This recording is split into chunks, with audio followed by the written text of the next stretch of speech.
North America, a vast continent full of interesting history, various cultures, and dangerous animals. Home to astonishing natural wonders in which adaptations can be deadly in these dangerous assassins. We've discovered 72 of them to be in this show, and in the final countdown, they will fight to the death in a fight-to-the-death tournament. For this episode, we'll meet killers of the night, nocturnal nemesises, clowns that can turn their head 180 degrees, a bear that will make sure there's trouble in the area, and a wasp that will ensure you that yellow is the new black. This is 72 Dangerous Animals, North America. Okay, so it's obvious you can tell from the title that this episode's going to be special. It's true, because this will be the first half of the show complete. So, this episode will be featuring my chaotic cousins. Anyways, so let's start off this episode with the Great Horned Owl. Guys, we have to be careful. Someone here is possessed by an owl. Who? The Great Horned Owl is a very deadly predator. With its large claws and strong beak, it's also very smart. Obviously, it's symbolized for it's being wise, basically. Anyways, it's also a very good hunter. Most owls have special feathers on their wings that make them fly very quietly. Also, most owls have very good hearing. So they can detect mice when they're underground and stuff like that. Being notorious predators, owls are very dangerous creatures. Not really dangerous, more so deadly. Because if you get near one, they could cause much damage to you, as well as prey. They can stab mice and gut them to death, and easily spot them in the dark as well. That's why they're nocturnal. Owls have eyes so big they can't move them independently, so they have to have very stretchy necks. They can turn their heads 180 degrees, which is insanely impressive.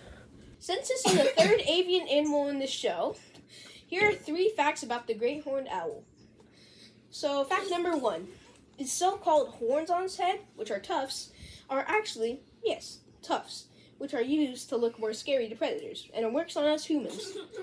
Fact number 2 about Great Horned Owls. If you fail to break your 30-day French streak, Duolingo will find you. And fact number 3. Owls don't poop. They actually regurgitate. Ignore that. Getting hit by a Great Horned Owl would not be a pleasant experience. It would basically mean a Great Horned Owl is flying and swoops on you. Although it is rare, a Great Horned Owl can easily cut you up and do a lot of damage with its claws, whether it's to the skull, abdomen, torso, all of that. The Great Horned Owl is definitely a notorious creature. Great Horned Owls inhabit pretty much the entirety of the Americas. They cover the entire map of Canada, America, and Mexico, as well as some Caribbean islands.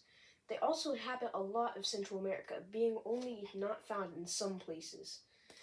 In South America, they have a big splotch of land where they're not found, but otherwise, they are found everywhere there. So yeah, Great Horned Owls may seem like they're in danger or whatever. No. But the Great Horned Owl is unlike its relative, prehistoric one, the Ornitomegalonyx. The Ornitomegalonyx wasn't much larger in size, but it probably would have the balls to swoop a human for dietary specifications. So, while the Great Horned Owl will mostly attack in self-defense, or maybe even pleasure sometimes, but still, if you mess with the Great Horned Owl, you could look like you were attacked by a stapler and a hole puncher at the same time. Attacks are rare, but if it wanted to, it could slash you repeatedly until you're unrecognizable. The Great Horned Owl goes into first place. How about another one? And another owl, basically. Meet the Barred Owl. Sure, it's smaller than the Great Horned Owl, but it does still have its fair share of bloodshed under its wings. The Barred Owl, might as well call it the Barred Owl because it belongs behind bars. No, I'm not joking. It was responsible for a famous crime, which inspired the Netflix documentary, The Staircase. What happened was, a housewife was standing at the top of the staircase, yes, and a barred owl came out of nowhere and attacked her. It swooped her, basically. and it caused her to fall down the stairs and die. A person was blamed for the attack, but later proven innocent because of the owl. So, not a very nice way to go. What the?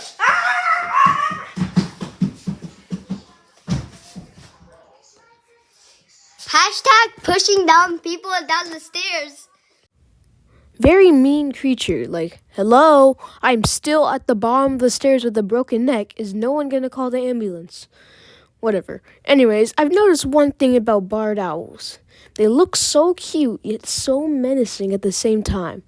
Like, it looks like a squishmallow you could find at your local arcade, but at the same time, looks like someone who has 50 children in his basement starving to death. Now, the barred owl is classified as the 6th most dangerous animal in the world. It's right behind the great horned owl, the lammergeier, emu, ostrich, and then cassowary. Oops, I just gave away the ranking. Barred owls are nowhere near as common as great horned owls, but they have a huge splotch of land in the U.S. They go up to Canada, like pretty much an entire loop around the U.S., but the splotch is a little bigger over here. As deadly as it may seem, the barred owl was definitely not that large of a predator, so you shouldn't have to worry about it anytime soon. And don't worry about getting pushed down a staircase, as that would happen rarely, I hope. I've already given away the rankings. Damn it. The barred owl goes into second place due to it having only 1 kill in the history of barred owls. So it stays behind great horned owl. But how will the two fare against a bear that hides in the darkest nights? There are many bear species on our planet. The polar bear, which is the largest one, featured last episode, and the sun bear, the smallest one, featured in 72 Dangerous Animals Asia. But now, here's the smallest one in North America. Meet the American black bear. I know what you're thinking. This is an episode about nocturnal animals. The American black bear is nocturnal. Well, actually, it's crepuscular. Crepuscular means that animals stay up between dawn and dusk, meaning at the same time they're kind of nocturnal and kind of diurnal. So I'm going to count it for the sake of this episode. I know I said they hide in the darkest night, but that's actually not true. In fact, they're insanely common due to them being crepuscular. In fact, they are the largest predator in almost every single state. Land predator, to be exact. Like, straight from California all the way to Virginia, the largest predator in all those states is the black bear. Now, the black bear is the smallest bear in North America, but it can get pretty big. However, though, the black bear is an omnivore, but it only attacks humans when it feels threatened, pinning them down and punching them, all that stuff. And like a normal bear, except it's like the large ones, like the grizzlies or polars, because those would either like slap your head off, stuff like that, gore you apart. Nasty.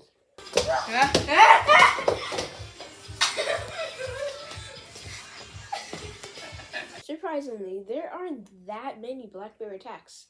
Since 1784, there have been only 66 fatal human black bear encounters, which is honestly surprising.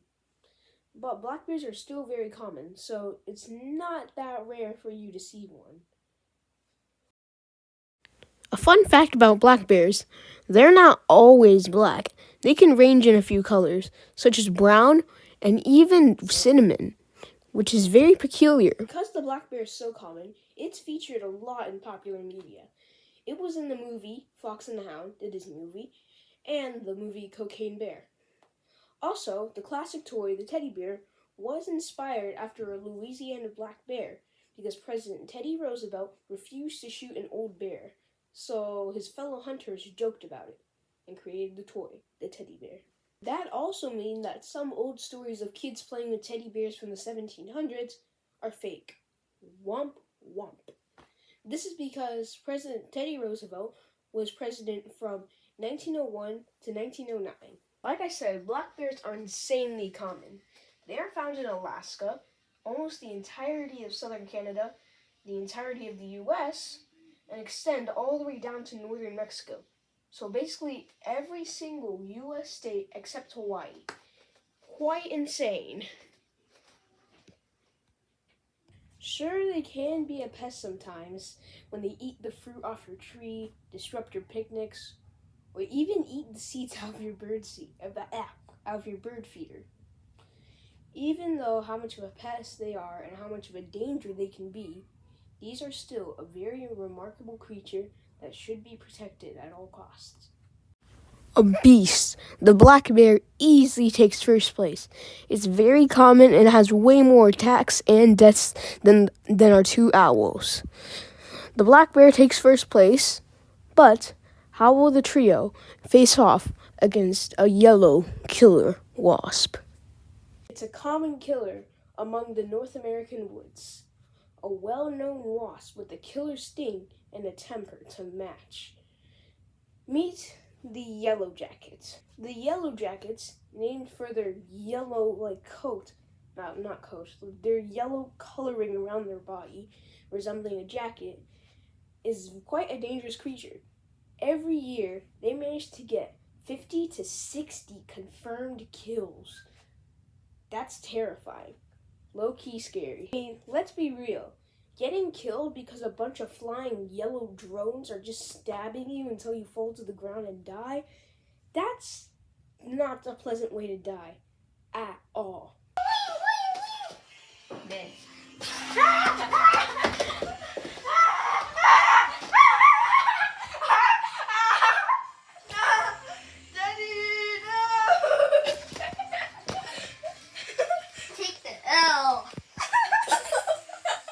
You can stop filming now. As you can see, this big bug doesn't really have that much of a pleasing appearance. They're so feared and so dangerous, in fact, that the Showtime horror series Yellow Jackets was named after this terrible wasp. Yellow Jackets have a pretty high range, being found in northeastern Canada, all the way from North Dakota to Texas, and parts of the East Atlantic, and the Pacific too. So, very common and very dangerous. So yeah, the yellow jacket's quite a common and quite a dangerous creature. Sorry if I sound so depressed, I kinda am, because I just found out that even though it's supposed to be the 28th, school where I'm from is going to restart on the 12th. Now, whoever came up with this idea, if you're watching this, I'm gonna Sorry, that news ruined my day, as you can see. Anyways, back on topic. The yellow jacket is quite a common and quite a dangerous creature. It's feared by many people doing wilderness activities such as hiking, camping, and whatever lumberjacks do or whatever. This is the one thing that they fear the most, besides a bear. Unlike the other animals we have here, such as the black bear and the owls, the yellow jacket actually has annual kills, and that kill rate is high.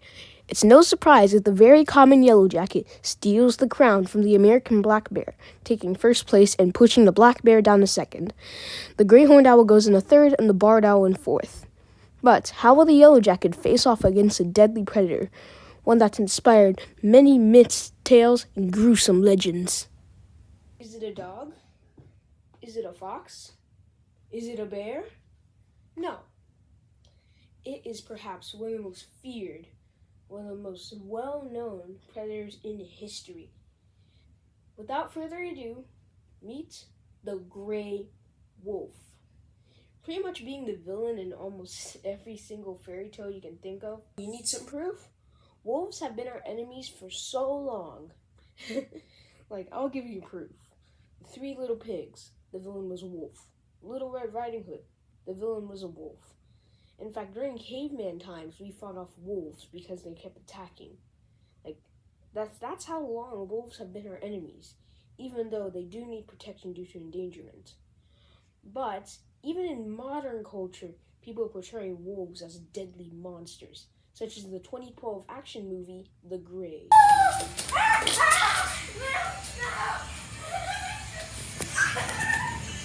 Hashtag! Very intelligent creatures, gray wolves live in packs to take down prey over 3 times their size. And the packs are carefully structured, such as the front of the pack is led by 3 sickly wolves who keep the pace of everyone else. And the second to front and second to last consists of the elderly, stronger wolves, which will protect the pack. The middle consists of the mothers and newborns, so the future of the pack stays protected. And at the back is the oldest wolf, the leader of the pack, which stops anyone from getting left behind. As you might have saw there, it's true. Ravens do have a symbiotic relationship with wolves. Symbiotic relationship means they benefit from one another. Basically, they're friends. They have a pretty nice symbiotic relationship. In fact, some ravens will even adopt a wolf and play with them as they grow. The reason why they have a symbiotic relationship is because ravens have access to flight and have a literal bird's eye view, meaning they can find prey a lot easier than a wolf, which has to endlessly smell, like just smelling and looking and all that, while a raven can just let it know where it is. And the wolves will share the food with the ravens, so the ravens get food. So the ravens help find the food, and the wolves let them have food. Symbiotic relationship. It's a canid, so it's obvious that wolves can carry rabies. Yes, this is the one reason why most attacks happen in North America, unlike Asia or Europe, which is where all the legends actually started. But in North America, there are some insanely rare cases where wolves don't even have rabies, and they just attack on purpose, because they tend to avoid humans. In fact, this case was when a young man in his 20s was camping outside a tent in Minnesota with his buddies and friends and all that. And he was outside the tent alone, just chilling or whatever. And then he was grabbed by a wolf and dragged into the woods. He wrestled and fought it off and scared it away after like a few minutes of fighting. When he was taken to the hospital, he wasn't badly injured, but he was still hurt. When he was taken to the hospital, he was tested for rabies, but he didn't have rabies. So that means the wolf didn't have rabies, but still attacked him unprovoked. So they found the actual body of the wolf because it later died. They examined it. It turned out it literally had part of its brain missing. Like, scientists are still questioning how the heck could this happen. But that's how rare a case could really be. Gray wolves, also known as timber wolves, have been debated for a long time whether they should be taken off the endangered list because they cover a very big amount of the northern part of North America, almost the entirety of Europe except the islands, pretty much almost the entirety of Asia except the southeast, and they form a little donut as territory in the Middle East. In my opinion, they should be taken off the endangered list because their numbers are not in threat right now. And when they are in threat, we can just put it back on. Simple as that. Sure, Mr. Big Bad Wolf had some villainous intent, but there have been very little attacks compared to other countries. Plus, there have been very little deaths compared to other countries, and also very little territory range compared to other countries. Not to mention the fact that there have only been 2 deaths across the entire continent of North America from gray wolf attacks, and the black bear has had 57 deaths in the last 100 years. And the yellow jacket takes out 60 to 50 people every year. So the gray wolf takes 3rd place, with the yellow jacket holding strong. Let's meet a living thorn bush. They scurry, they scamper, they leave behind not so fun packages around the house. But how about we meet a giant rat? No, not the capybara, we covered that already. No, not the beaver, we covered that already. I mean, the North American porcupine. The North American porcupine is the 3rd largest rodent on Earth. Actually, scratch that. The whole porcupine species is the 3rd largest rodent on Earth, as North American porcupines tend to be a little bit smaller. Anyways, North American porcupines have shorter quills than their Asian relatives. Asian and African relatives. And they're much smaller. So they're not as dangerous, as they don't back up and just show their quills to the prey, just spinning around just so the prey doesn't get to its face or whatever. But the North American porcupine doesn't have many predators because of its quills. Like, even though they're not as long, they can still cause some damage if you get too close. Okay, I'm on a nice walk. Blah, blah, blah. Ah! My leg! Ah! I am Kane.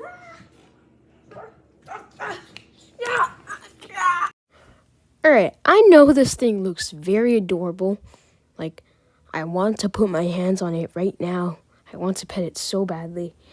But it's nothing you should ever touch. Sure, its quills may look like hairs, but they can be tipped with infections similar to splinters. And there have been cases of badgers and foxes, and even dogs, dying after getting impaled by one. So, even though there's no cases of humans getting, impaled or dying or whatever, they've still been seriously injured and infected before. Sure, even though this animal is cute, if you were to bump into or touch this tiny little fuzzball, you could end up looking like one of those dartboards in a Hollywood bar scene. Now, there are many other choices of porcupine species that would be dangerous, such as the African crested porcupine, which has been reported to be killing lions. And there's also the Asian species, such as the brush-tailed porcupine and the Malayan porcupine, which have been reported to kill tigers, as well as leopards and panthers, which is quite terrifying. But the North American porcupine is the little cutie of them all, except that's been recorded to kill foxes, badgers, and dogs. Now, the North American porcupine has a pretty interesting little territory range. They can be found at northwestern parts of Canada, not Alaska, but the northwestern part of Canada. That goes down, across, and then up. There's a little ball where it's found, and then a little tip. In my opinion, it kind of looks like a raptor bending down, about to attack something. Strange, but cool. It is pretty common across North America, so your chances of seeing one aren't too low. But your chances of getting attacked are low. Very low, in fact. In fact, if you get attacked, it's kind of just going to feel like a cactus. Cactus hurt, but not too much. You'll get used to it. But still, if you get pricked in the wrong place, those might be the last things you ever feel. Nope, nada, nothing. The North American porcupine got nothing on this pack. It takes 6th place, leaving the barred owl in 5th, great horned owl in 4th, the gray wolf in 3rd, and the black bear finishing in 2nd, respectively. Our winner is a buzzing killer drone with nests popping off over the continent, the yellow jacket. Be careful, because this buzzing warning sign is coming to the finalists. Wasps are crazy, just wait till you see the invasive hornets. The yellow jacket joins our line of finalists with the moose, rattlesnake, mosquito, American crocodile, and white-tailed deer. But who will join them? On our next episode, as we venture into a dystopian field of jaws and claws. Among them, Winnie the Pooh on steroids, Wile E. Coyote with rabies, and deathly dogs on a rampage. Not to mention a fish that doubles as a harpoon. Get ready for some more Metropolis mayhem with jaws and claws. Join us on our next episode, Moz and Noz. This is 72 Dangerous Animals North America, out! No!